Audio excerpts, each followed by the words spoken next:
আলাইকুম প্রিয় দর্শক, অন্য মঞ্চের আলাপচারিতায় আপনাদের সকলকে আমন্ত্রণ জানাই। মনোজ দাস বলছি।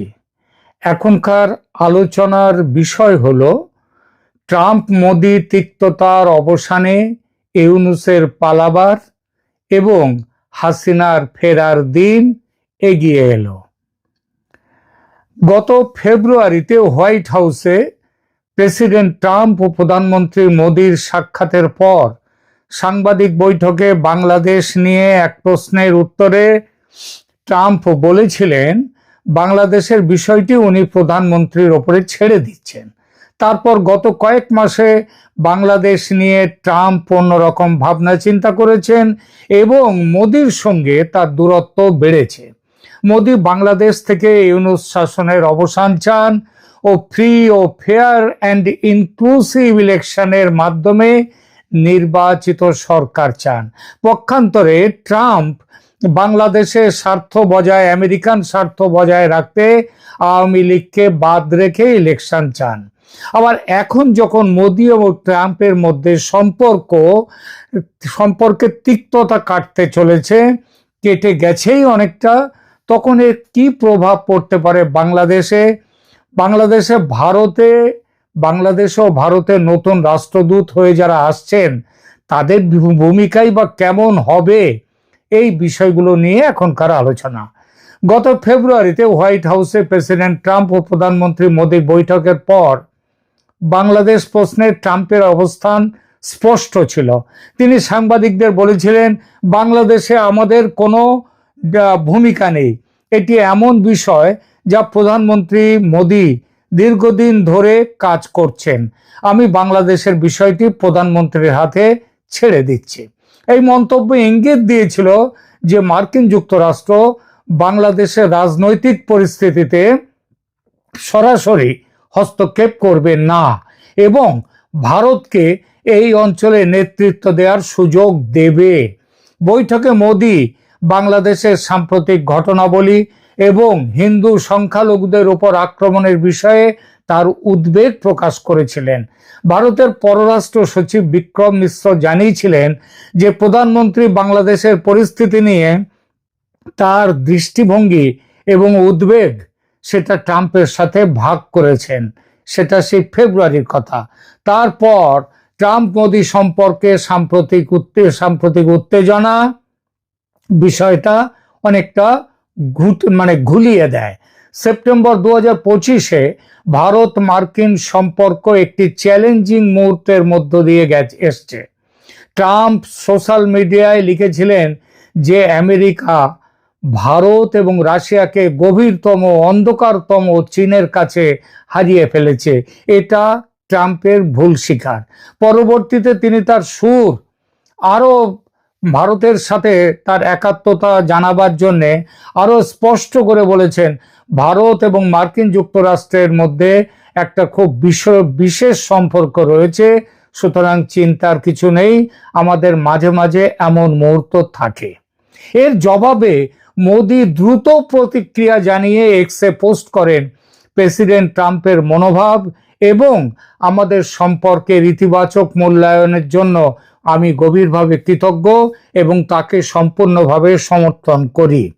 ভারত এবং মার্কিন যুক্তরাষ্ট্রের একটি খুব ইতিবাচক এবং দূরদর্শী ব্যাপক ও বৈশ্বিক কৌশলগত অংশীদারিত্ব রয়েছে বলেও জানান নরেন্দ্র মোদি। বাংলাদেশ পরিস্থিতিতে মোদি এবং ট্রাম্পের দৃষ্টিভঙ্গি কিছুটা ভিন্ন, সেটা সম্প্রতি দেখা গেছে। ভারতে স্পষ্টভাবে বলেছে যে ইউনূস সরকারের সাথে কোনো গুরুত্বপূর্ণ সংলাপ তখনই হবে যখন বাংলাদেশে একটি গণতান্ত্রিকভাবে নির্বাচিত সরকার প্রতিষ্ঠিত হবে।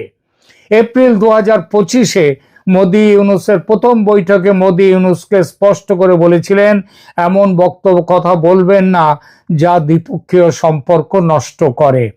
ট্রাম্পের দিক থেকে ইউনূস সরকারের প্রতি মনোভাব কখনোই আদৌ পজিটিভ কিন্তু ছিল না। তার নির্বাচনী প্রচারে বিভিন্ন সময়ের ভাষণে ইউনূস সরকারকে ট্রাম্প সমালোচনা করেছেন। এমনকি বাংলাদেশে অরাজকতা, সংখ্যালঘুদের ওপর অত্যাচার, তারপর ওই যে সমস্ত ধর্মীয় জঙ্গিরা তাদের যে ব্যাপার, এইগুলো তাদের বাড়বাড়ন্ত, এসবগুলো নিয়ে তিনি কথা বলেছেন। তিনি একথাও বলেছেন যে তিনি ক্ষমতায় থাকলে এমনটি হতো না। এসবের ফলে আওয়ামী লীগ নেতারা ট্রাম্প প্রশাসনের কাছ থেকে আশাবাদী ছিল। তারা বিশ্বাস করেছিল যে ট্রাম্পের জয় তাদের ক্ষমতায় ফেরার পথ সুগম করবে। ট্রাম্পের বিজয়ের পর আওয়ামী লীগ থেকে একটি অভিনন্দন বার্তা পাঠান শেখ হাসিনা এবং তার জবাবে আবার প্রেসিডেন্ট ট্রাম্পও হাসিনাকে একটি অভিনন্দন বার্তা পাঠান এবং সেই অভিনন্দন বার্তায় শেখ হাসিনাকে তিনি প্রধানমন্ত্রী হিসেবে উল্লেখ করেন। পরে দেখা যায় ট্রাম্প আমেরিকার পুরনো লাইন অনুসরণ করছে। এখানেই বাংলাদেশ বিষয়ে ভারত ও আমেরিকার ভিন্ন পথে চলা শুরু হয় এবং সম্পর্ক খারাপ হতে থাকে। আর বাণিজ্য শুল্ক নিয়ে দুদেশের সম্পর্ক চরম তিক্ততায় পর্যবসিত হয়। এরপর ইউনূস সরকারের উপর ভর করে আমেরিকা তার ভূ রাজনৈতিক স্বার্থগুলো, যেমন হিউম্যান করিডর, বাংলাদেশের সামরিক ঘাঁটি তৈরি, সেন্ট মার্টিনস আইল্যান্ডের দখল, এইসব বিষয় নিয়ে এগোতে গেল তখন সংঘাত শুরু হলো ভারতের সঙ্গে। আমেরিকার chargé d' affaires Tracey Ann Jacobson যেভাবে তৎপর হয়ে উঠলেন এবং ক্রমশ ইউনূস সরকারকে পুতুল সরকারে পরিণত করার চেষ্টায় মেতে উঠলেন, এমনকি প্রধান বিচারপতির ওপর চাপ সৃষ্টি করে সন্ত্রাসী জঙ্গিদের জেল থেকে মুক্ত করতে শুরু করলেন, জঙ্গি নেতাদের। আওয়ামী লীগকে বাদ দিয়ে নির্বাচনের মাধ্যমে তারেক রহমানকে প্রধানমন্ত্রী করে সরকার গঠনের চেষ্টা শুরু করলেন। ভারত তখন তার ঘোর বিরোধিতা শুরু করতে থাকলো। ভারত চায় ইউনূস সরকারের মতো অবৈধ দখলদার সরকারের চলে যাওয়া এবং অবাধ, সুষ্ঠু, অন্তর্ভুক্তিমূলক নির্বাচনের মাধ্যমে দেশে একটি নির্বাচিত সরকার আসুক ক্ষমতায়। এটা শুধু ভারতের একক চাওয়া নয়। চীনের জিয়ানটিনে সদ্য সমাপ্ত এসসিও সামিটের সাইডলাইনে এই বিষয়ে চীন ও রাশিয়াও ভারতের সঙ্গে সহমত হয়েছে। আর এর ফলস্বরূপ ভারত ইতিমধ্যে চাপ দেওয়া শুরু করেছে যাতে ইউনূসের পরিবর্তে নির্বাচন পরিচালনার জন্য একটি কেয়ারটেকার সরকার গঠন হয় বাংলাদেশে এবং আওয়ামী লীগের নির্বাচনে অংশগ্রহণের পথে যে আইনি বাধা তৈরি করা হয়েছে সেই আইনি বাধা যাতে দূর হয়। এই উদ্দেশ্যে জেনারেল ওয়াকারুজ্জামান ইতিমধ্যে প্রধান বিচারপতি, প্রধান উপদেষ্টা ও রাষ্ট্রপতির সঙ্গে বৈঠকও করেছেন। এটা আপনারা জানেন। এটা মনে করার যথেষ্ট কারণ আছে যে সেনাপ্রধানের এসব করার পেছনে ভারতের চাপ আছে। এই পরিস্থিতিতে ট্রাম্প এবং মোদির মধ্যে তিক্ততার অবসান বাংলাদেশ বিষয়টিতে নতুন সম্ভাবনার জন্ম দিয়েছে। সম্ভাবনা মানে নতুন কিছু প্রশ্ন, যে এই প্রশ্নের মধ্যে ট্রাম্প দেখা যাচ্ছে নতুন রাষ্ট্রদূতদের ভূমিকা, সেগুলো একটা বড় জিনিস হবে। ট্রাম্প সেপ্টেম্বর 2025-এ ব্রেন্ট ক্রিস্টেনসেনকে বাংলাদেশে নতুন মার্কিন রাষ্ট্রদূত হিসেবে মনোনীত করেছেন। ক্রিস্টেনসেন একজন অভিজ্ঞ কূটনীতিক এবং 2019 থেকে 2021 এই কবছর 3 বছর তিনি ছিলেন ঢাকায় মার্কিন দূতাবাসে রাজনৈতিক ও অর্থনৈতিক বিষয়ের কাউন্সিলর হিসেবে কাজ করেছেন। এর আগে পিটার হাসের মেয়াদ 2024 সালের এপ্রিলে শেষ হওয়ার পর থেকে এই পদটি শূন্য ছিল। একই সঙ্গে ট্রাম্প সের্গিও গোর তাকে ভারতে নতুন মার্কিন রাষ্ট্রদূত হিসেবে মনোনীত করেছেন।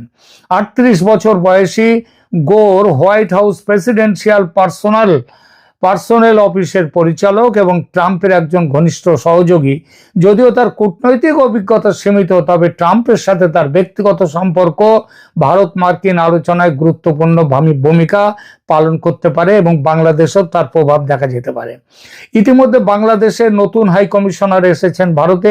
বাংলাদেশে 2024 সালের অক্টোবরে ভারতের হাই কমিশনার মোস্তাফিজুর রহমান সমেত 5 জন রাষ্ট্রদূতকে বাংলাদেশ প্রত্যাহার করে।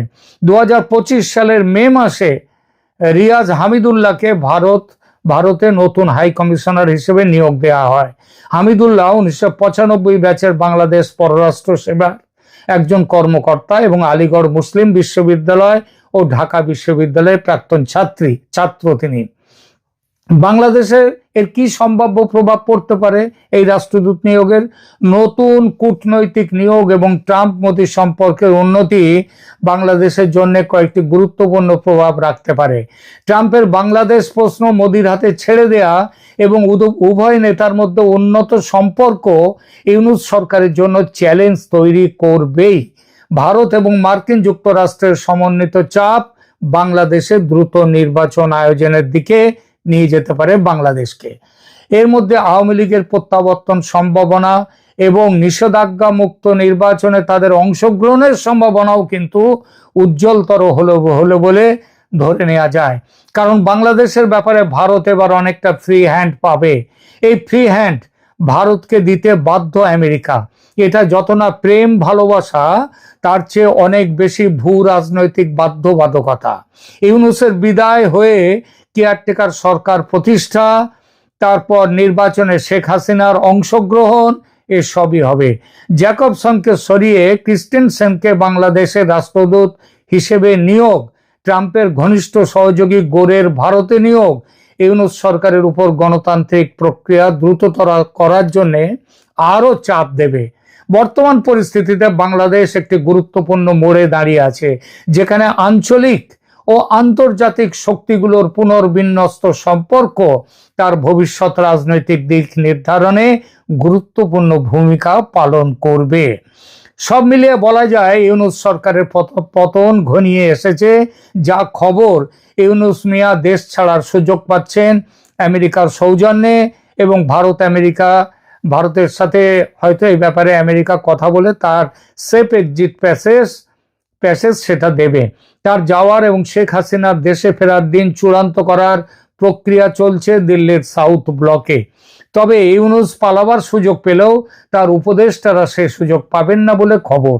ওয়াকারুজ্জামান আছেন প্ল্যান এক্সিকিউশনের দায়িত্বে, কারণ বাংলাদেশে তিনি এখন ভারত এবং আমেরিকা এবং সেই সাথে কিন্তু সাংহাই কোঅপারেশন অর্গানাইজেশনের ত্রিশক্তি চীন, ভারত, রাশিয়ার এই পুরো শক্তির তিনি হচ্ছেন ফ্রন্টম্যান ওয়াকারুজ্জামান। আপাতত রাখছি এখানে, ধন্যবাদ।